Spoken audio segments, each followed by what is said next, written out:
Greetings. I'd like to spend a few minutes here talking about crime scenes in serial murder cases and in sexual violent cases as well. Basically, your author points out that we will find crime scene signatures, which your author defines as a unique and integral part of an offender's behavior that exceeds the actions needed to commit the offense. So here we see basically what would be considered to be part of the offender's fantasies and scripts related to those fantasies and desires. Now remember, the mode of operation basically would be the techniques that are needed to carry out the crime that are often learned from others or from reading and watching movies and the like.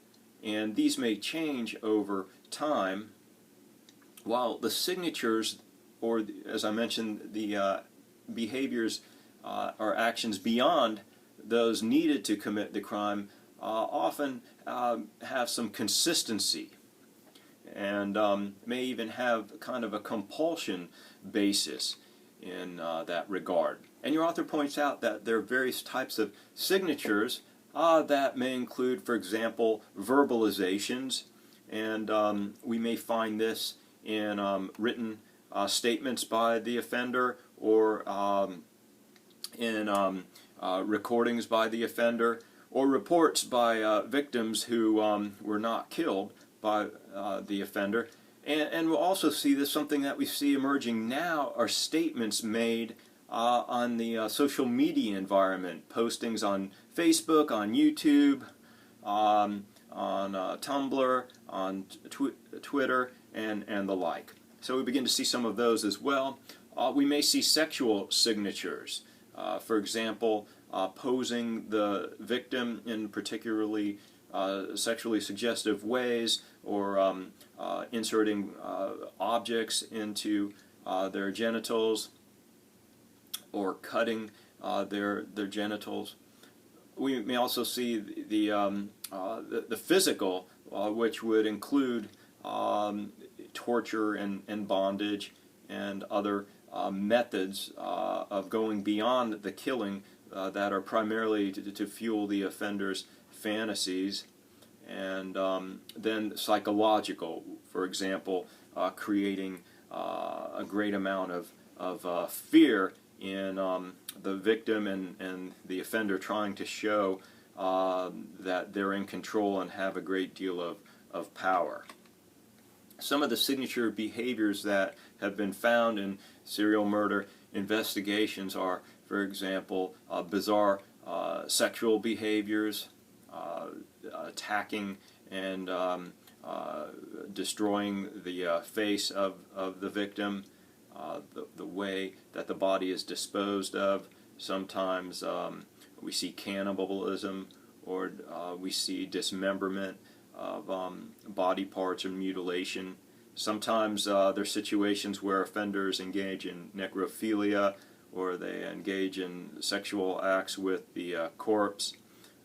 We may also see that they get aroused by multiple stabbings of the victim. We may see the use of trophies or restraints, souvenirs, that sometimes body parts are missing.